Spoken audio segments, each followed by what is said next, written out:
63ാമത് സംസ്ഥാന സ്കൂൾ കലോത്സവം അതിന്റെ സമാപന ദിവസമായ ഇന്ന് എത്തിയിരിക്കുകയാണ്. ഇന്ന് എല്ലാവരും കാത്തിരിക്കും. വളരെ ആവേശകരമായി ഇഞ്ചോടിഞ്ച് മത്സരം നടക്കുന്ന ഒരു ദിവസം, അവസാന ദിവസമാണ് ഇന്ന്. ജനുവരി 8 എന്ന് പറയുന്ന ഇന്ന് നമ്മുടെ തിരുവനന്തപുരത്ത് ആവേശകരമായ പോരാട്ടം തന്നെ നടക്കും. ഏത് ജില്ല സ്വർണ്ണ കപ്പിൽ മുത്തമിടും, ആര് കപ്പടിക്കും എന്നുള്ള ഒരു ചോദ്യം ഇപ്പോൾ നമ്മൾ കിട്ടുന്നത് 713 പോയിന്റുമായി നിലവിലെ ചാമ്പ്യന്മാരായ കണ്ണൂരാണ് മുന്നിൽ. 713 പോയിന്റുമായി നിലവിലെ ചാമ്പ്യന്മാരായ കണ്ണൂരാണ് മുന്നിൽ. 708 പോയിന്റുമായി കോഴിക്കോട്ട് ജില്ലയും തൃശ്ശൂരും തൊട്ടു പിന്നാലെ ഉണ്ട്. 708 പോയിന്റുമായി കോഴിക്കോട് തൃശ്ശൂരും ഇഞ്ചോടിഞ്ച് പോരാട്ടം. കോഴിക്കോടും തൃശ്ശൂരും ഇഞ്ചോടിഞ്ച് പോരാട്ടം. ആര് സ്വർണ്ണ കപ്പിൽ മുത്തമിടും?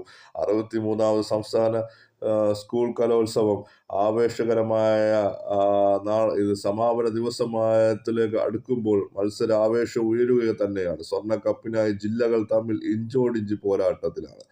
3 ദിവസങ്ങളിലായി 249 മത്സരങ്ങളിൽ 171 എണ്ണം പൂർത്തിയായി. ഹൈസ്കൂൾ പൊതുവിഭാഗത്തിൽ 69, ഹയർ സെക്കൻഡറി പൊതുവിഭാഗത്തിൽ 79, ഹൈസ്കൂൾ അറബി വിഭാഗത്തിൽ 15, ഹൈസ്കൂൾ സംസ്കൃത വിഭാഗത്തിൽ 15 ഇനങ്ങൾ വീതമാണ് പൂർത്തിയായിരിക്കുന്നത്.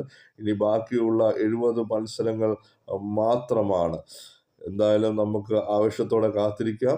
ഏത് ജില്ലക്കാര് കപ്പുയർത്തും, ആര് സ്വർണ്ണ